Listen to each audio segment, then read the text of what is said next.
Olá, gente linda! Vamos continuar então o nosso estudo Direito Processual Civil. Vamos conversar de outros tópicos. Vamos começar agora falando da figura do juiz. Onde que essas questões vão cair? Em que concursos, especialmente, questões sobre juiz vão cair? Obviamente, em concursos da magistratura e questões nos tribunais, nos concursos para técnico e analista de tribunais, especialmente esses. Vamos ver, então, questões atinentes a este conteúdo. A primeira prova, a prova de procurador do TCDF, perguntou assim: acerca da trilogia estrutural. Qual é a trilogia estrutural? Jurisdição, ação, processo. Dos princípios gerais e das partes que podem atuar em um processo, julgue os itens a seguir. O juiz não deverá declarar-se impedido quando for órgão de direção ou de administração de pessoa jurídica parte na causa em processos de jurisdição voluntária. Por que está errado? Isso aqui está errado mesmo, porque nós vamos ver no artigo 134 as causas de impedimento do magistrado. E no artigo 135, as causas de suspeição. Quando o magistrado, ao receber uma demanda, em qualquer grau de jurisdição, seja ele juiz de piso, seja ele desembargador, ministro, não importa, quando ele verificar em uma demanda que ele está, vamos dizer assim, incerto em uma das hipóteses do artigo 134 ou 135, deve o próprio magistrado se afastar de ofício. É isso que ele deve fazer, como é o caso que a questão aqui pergunta. O juiz deverá declarar-se impedido, porque está dizendo a questão, o juiz não deverá declarar-se impedido. E aí a gente teria que olhar lá o artigo 134. Quais são as causas de impedimento?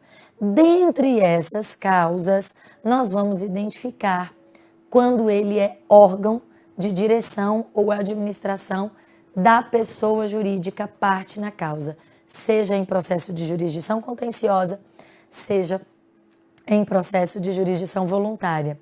Obviamente que o juiz também está impedido de atuar e de julgar o caso em que ele mesmo é parte.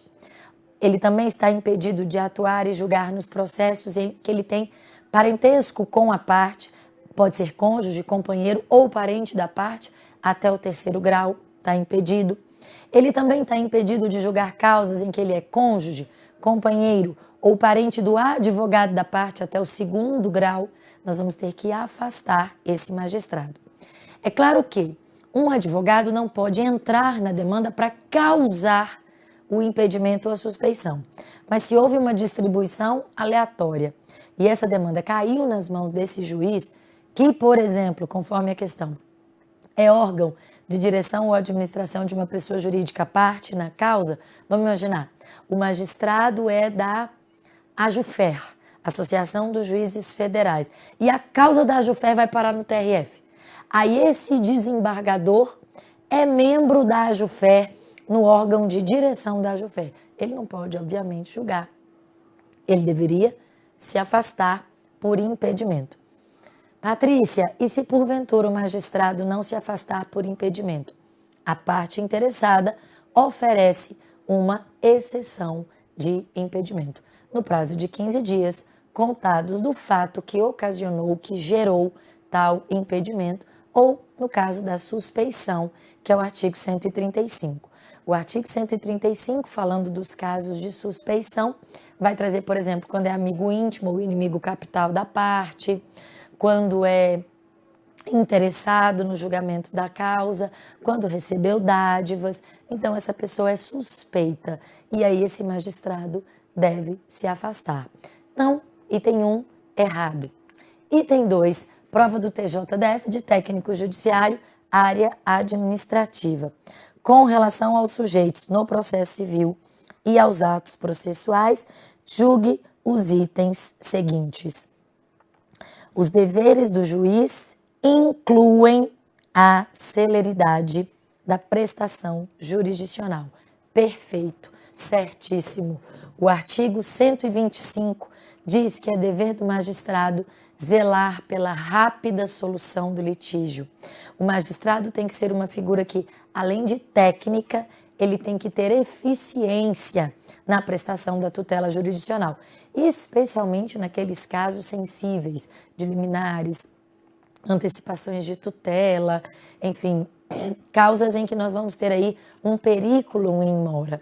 Então, é dever do magistrado zelar e velar pela rápida solução do litígio. Isso está no artigo 125. Esse item está corretíssimo. Item 3, prova de defensor público do Tocantins. De acordo com o artigo 128 do Código de Processo Civil, o juiz deve decidir a lide nos limites em que ela tiver sido proposta, sendo-lhe defeso conhecer de questões não suscitadas a cujo respeito a lei exija a iniciativa da parte. E, conforme o artigo 460 do mesmo diploma legal, é defeso, ou seja, é vedado ao juiz proferir sentença extra, ultra e citra petita. A partir dessas informações, assinale a opção correta. Letra A. Nas obrigações de dar, fazer e não fazer, se tornar-se difícil o cumprimento da tutela desejada, o juiz deve convertê-la em perdas e danos. Certo ou errado? Certo. Por quê? Artigo 461, parágrafo 2º. A obrigação de fazer ou não fazer somente se converterá em perdas e danos se o autor requerer ou se impossível a tutela específica. A letra A está dizendo se tornar-se difícil. Não. Para converter em perdas e danos, deve se tornar impossível realizar ou determinar a realização do resultado pretendido, efetivamente pretendido. Portanto, o artigo 461, parágrafo 2º, vai dizer que essa alternativa A está errada. Letra B. Apenas sobre questões de ordem processual não suscitadas pela parte, pode o juiz conhecer de ofício.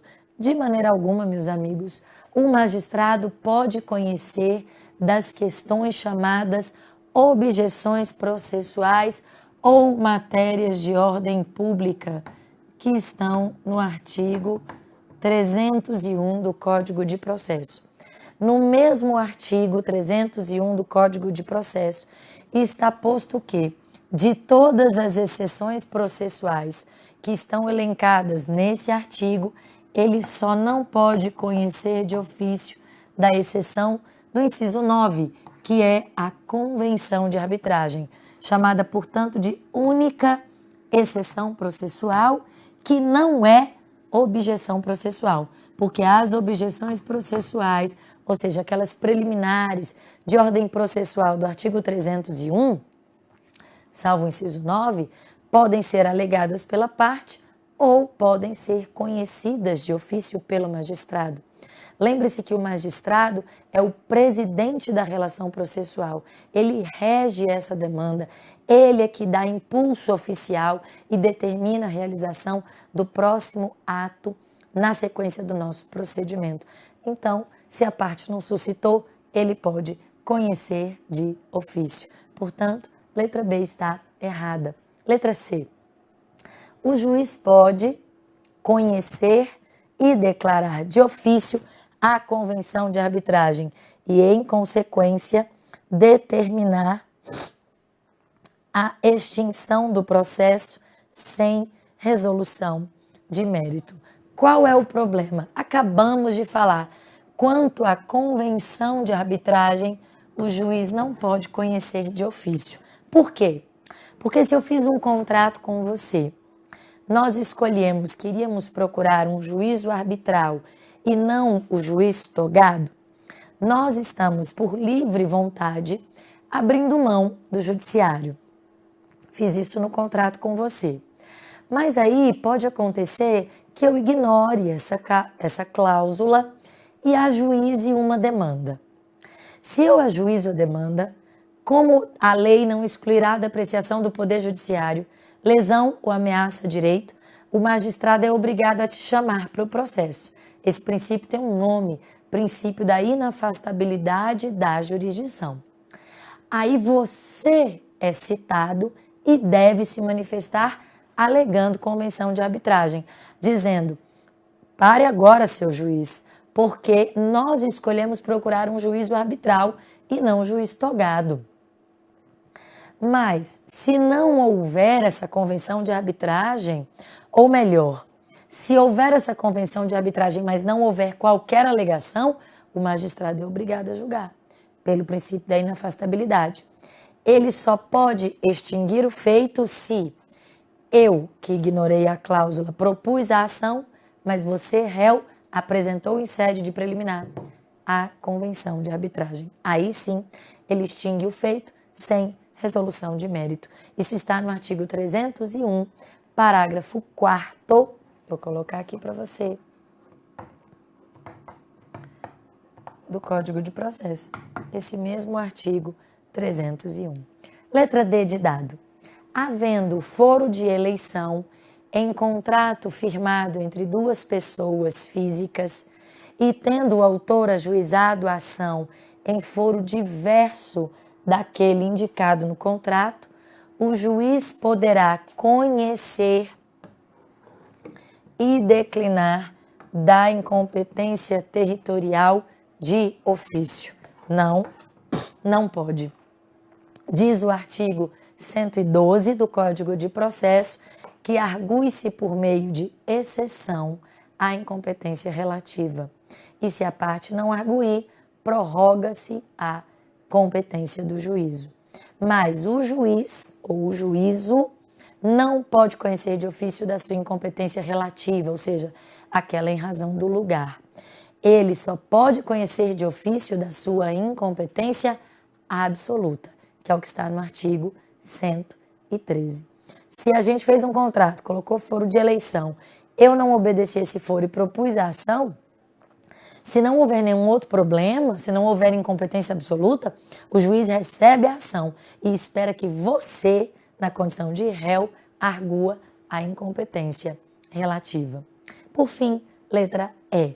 A letra E vai dizer: em uma ação de cobrança, mesmo que a parte vencedora não tenha requerido expressamente, o juiz deve condenar o vencido ao pagamento de honorários sucumbenciais. Evidentemente que sim, isso é o que nós chamamos de pedido implícito. Ora, o ônus da sucumbência, então deixa eu marcar aqui, o ônus da sucumbência impõe ao magistrado, lá por força do artigo 20 do Código de Processo e seguintes, que condene o vencido a pagar ao vencedor todas as despesas que ele teve que ter por buscar o Poder Judiciário. Então, ainda que não haja esse pedido, isso está implícito na demanda e está implícito como uma medida que o magistrado tem que adotar ao julgar o caso concreto. Portanto, letra E é a letra correta. Outra questão, prova de TJ da Bahia, prova para magistratura. O juiz está autorizado a, de ofício, determinar as provas necessárias à instrução do processo em substituição às partes, desde que essas não o façam. Por que está incorreto isso aqui? Inclusive, eu vou te dar a justificativa da banca. É porque o juiz pode, de ofício, determinar as provas necessárias à instrução do processo? Sim, como eu disse a você, ele é o presidente da relação processual. Inclusive, o princípio que vigora acerca da teoria geral da prova é o princípio do livre convencimento motivado. O juiz pode, então, tomar todas as medidas para se convencer da verdade, fazer a subsunção à fundamentação jurídica, ou seja, o encaixe da fundamentação jurídica e decidir. Mas ele não faz isso só na hipótese de as partes não o fazerem. O magistrado pode fazer isso sempre que ele julgar conveniente para chegar a uma conclusão mais acertada. Então, o problema aqui é que, independentemente das partes fazerem ou não fazerem a eleição das provas que pretendem produzir, o próprio magistrado pode, de ofício, determinar as regras necessárias, as provas necessárias, melhor dizendo, à instrução do processo. Letra B, vamos ver. O juiz pode, de ofício, determinar a citação de quem ele entenda que deva integrar a relação processual como réu. Veja, na jurisprudência você pode ver isso aqui, mas a verdade é que se alguém deve integrar a relação processual como réu, nós estamos falando de litisconsórcio passivo necessário. E aí o artigo 47 diz que o juiz abre prazo para que o autor requeira a citação desse réu, que é um réu que deve figurar no processo, sob pena de nós extinguirmos o feito por ilegitimidade passiva. Mas, pela letra fria da lei, o juiz não pode determinar a citação de quem ele acha que deve integrar a relação, porque quem escolhe isso é a parte, no caso a parte autora. Ela escolhe contra quem ela quer demandar. Na jurisprudência, às vezes na doutrina, você vai encontrar alguém mais moderninho, dizendo que não haveria prejuízo, que o magistrado pode pedir a citação pode determinar a citação de ofício. Mas isso é muito moderno, ou melhor, isso é até muito revolucionário. A bem da verdade é que ele deve abrir prazo para que o autor peça a citação processual de uma figura que deve integrar a relação. Isso está no artigo 47. Portanto, para todos os efeitos, numa prova objetiva, questão falsa. Letra C. O juiz está autorizado a, de ofício, declarar a prescrição, salvo a que se refere a créditos da fazenda pública. Veja, o magistrado está autorizado a declarar a prescrição ou a pronunciar de ofício a prescrição em qualquer circunstância, hoje, por força do artigo 219, parágrafo 5º do Código de Processo, que, na defesa da celeridade processual, vai dizer: o juiz pronunciará de ofício a prescrição. Então, ele se manifesta dizendo que a pretensão do autor está prescrita, mesmo que seja, ou mesmo que diga respeito a créditos da fazenda pública. Então, o problema aqui da letra C é essa parte final, salvo a que se refere a créditos da fazenda pública. Depois, letra D de dado, que vai dizer assim: o juiz está, então, autorizado a, de ofício, reconhecer a ilegitimidade de parte quanto ao réu, não podendo, entretanto, fazê-lo quanto ao autor. De novo, problema. Por quê? Porque se é ilegitimidade de parte, é falta de condição da ação. E se é falta de condição da ação, o magistrado pode conhecer isso de ofício, seja a ilegitimidade ativa, seja a ilegitimidade passiva. Ele pode reconhecer a ilegitimidade da parte, aliás, ele deve reconhecer a ilegitimidade da parte, tanto quanto ao réu, bem como quanto ao autor. E aí o problema é, não podendo, entretanto, fazê-lo com relação ao autor, estaria errado. E aí, por fim, sobra a nossa última alternativa, que vai dizer que o juiz está autorizado de ofício a corrigir erro material na sentença que submeteu ao reexame necessário por ser incabível na hipótese recurso de ofício. Primeiro, meus amigos, que não existe recurso de ofício.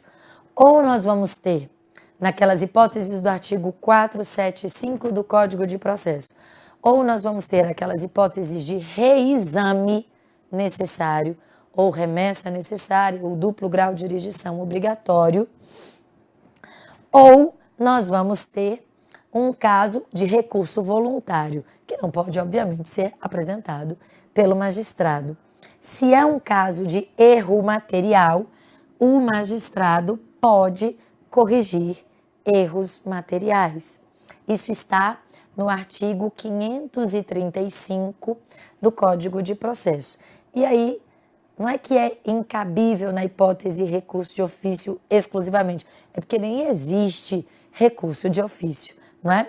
Mas o magistrado, uma vez verificando que errou o nome da parte, errou a data, colocou zeros a mais ou zeros a menos porque foi uma mera digitação, um erro material, ele pode corrigir este erro e pode fazê-lo de ofício. Tudo certo? Tudo bem? Espero que vocês tenham aproveitado esse nosso vídeo curtinho, mas que trouxemos aí então 4 questões, inclusive questões de múltipla escolha com vários itens sobre a figura do juiz. Na sequência, nós vamos estudar um tema muito importante e que cai muito para as provas de técnico e analista de tribunal, especialmente, que é a questão dos atos processuais. Por enquanto é isso. Bons estudos, continuem fazendo exercícios, aproveitem aí dos vários instrumentos e das várias fontes que nós temos e podemos utilizá-las para aprimorar o nosso estudo e ficar cada vez mais atualizado no que tem caído em prova. Obrigada pela sua atenção e até já.